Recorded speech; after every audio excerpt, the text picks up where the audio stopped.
તો રાજ્યના દરેક અલગ અલગ વિસ્તારોમાંથી આ જ પ્રકારના સમાચાર પ્રાપ્ત થઈ રહ્યા છે। પછી સૌરાષ્ટ્રના વિસ્તાર હોય, દક્ષિણ ગુજરાતના વિસ્તાર હોય, જો મધ્ય ગુજરાતના પણ અન્ય વિસ્તારોની વાત કરીએ તો ત્યાં પણ આ જ હાલત છે। આપણે આણંદની વાત કરી લઈએ કે જ્યાં બોરસદના નીચાણવાળા વિસ્તારો પણ રીતસર પાણીમાં ગરકાવ છે। અક્ષરનગર વિસ્તારમાં તો કેડસમાં પાણી ભરાઈ ગયા છે। મહિનામાં બીજી વખત અક્ષરનગર વિસ્તાર પાણીમાં ડૂબ્યો છે। ત્યાં આવેલા 120થી વધુ મકાનોમાં વરસાદી પાણી ફરી વળ્યા છે। તમામ લોકો ઘર છોડી અન્ય સ્થાને આશરો લેવા મજબૂર બન્યા છે।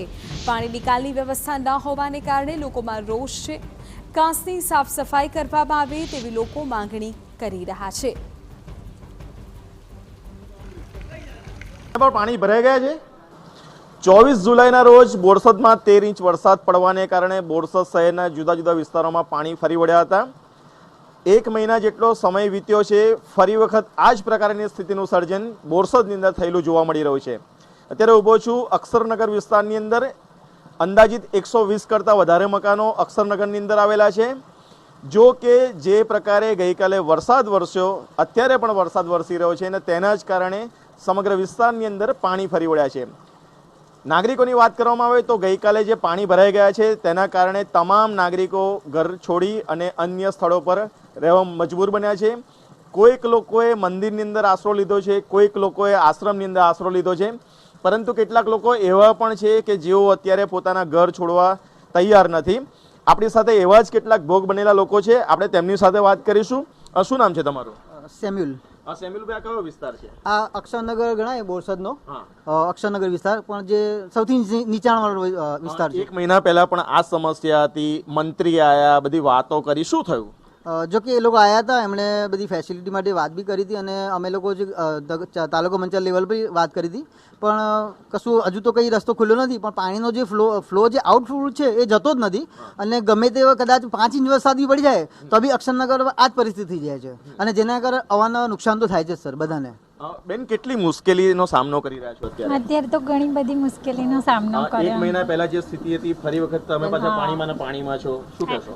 એનાથી વધારે છે પાણી અત્યારે તો, અને બધું સામાન જેટલો બચાવાય એટલો બચાવી લીધો છે। બાળકોને મૂકી આવ્યા છે બીજે, અને અમે અહીંયા મોટા રહ્યા છે।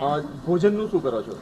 જમવાનું તો આપે છે એ કોણ લોકો, આપે છે? એ અમારા ધારાસભ્ય છે ને વડના, જેમ એ આપી જાય છે। કેટલી મુશ્કેલી પડી રહી છે અત્યારે? બહુ જ મુશ્કેલી પડી રહી।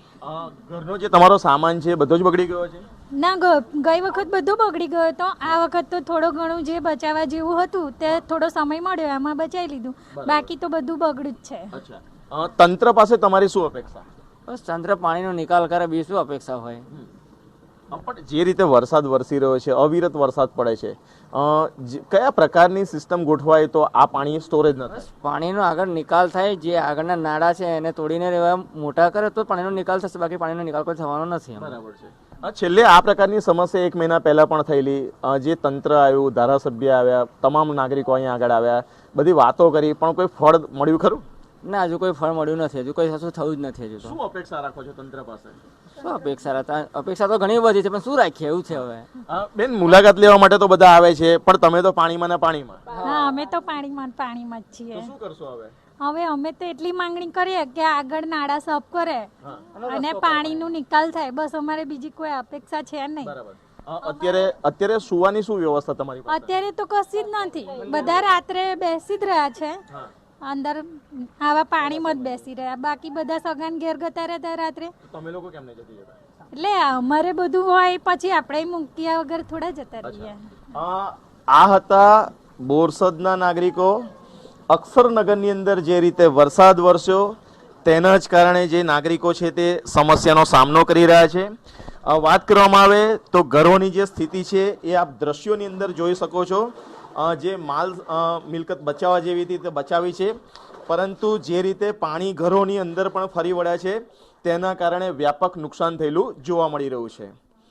કેમેરા પર્સન મનીષ ત્રિવેદી સાથે ધર્મેન્દ્ર કપાસી, TV9 બોરસદ। બોરસદમાં પડેલા ભારને કારણે બોરસદ અંદર પાણી ફરી વળ્યા છે। ગંભીર બાબત એ છે કે 1 મહિના પહેલા જ્યારે વરસાદ પડ્યો ત્યારે પણ આ જ પ્રકારની સ્થિતિ હતી. ફરી વખત આ જ પ્રકારની સ્થિતિનું સર્જન થયું છે. કમર સમાણા પાણી હોવાને કારણે જે સ્થાનિક નાગરિકો છે તેઓ પોતાના ઘર છોડવા માટે મજબૂર બની ગયા છે. દ્રશ્યો બતાવવાનો પ્રયાસ કરીશ કે જે સ્થાનિક નાગરિકો છે તે કેટલી હાલાકીનો સામનો કરી પોતાના ઘર તરફ જઈ રહ્યા છે. બીજી તરફ બીજા પણ દ્રશ્યો બતાવવાનો પ્રયાસ કરીશ કે જે નાગરિકો છે જેને 2 માળના ઘર છે તેઓ પોતાના ઉપરના માળ પર રહેવા માટે અત્યારે મજબૂર બન્યા છે. નીચે નથી રહી શકતા તેનું મૂળ કારણ એ છે કે પાણી ફરી વળવાને કારણે ઘરનો સામાન પણ બગડી જવા પામ્યો છે. સૌથી ગંભીર બાબત એ છે કે 1 મહિનાની પહેલાં જ્યારે વરસાદ પડ્યો પાણી ભરાઈ ગયા. રાજ્યના આરોગ્ય મંત્રી ઋષિકેશભાઈ પટેલ પોતે બોરસદની મુલાકાતે આવ્યા. તંત્રને કેટલીક સૂચનાઓ આપી પરંતુ તે સૂચનાઓનો કોઈ જ અમલ થયો હોય તેવું લાગી નથી રહ્યું. કારણ કે 1 મહિનાની સૂચના પછી વહીવટી તંત્ર દ્વારા કયા પ્રકારની કામગીરી કરવામાં આવી તે સૌથી મોટો પ્રશ્ન છે. કેમેરા પર્સન મનીષ ત્રિવેદી સાથે ધર્મેન્દ્ર કપાસી, TV9 બોરસદ.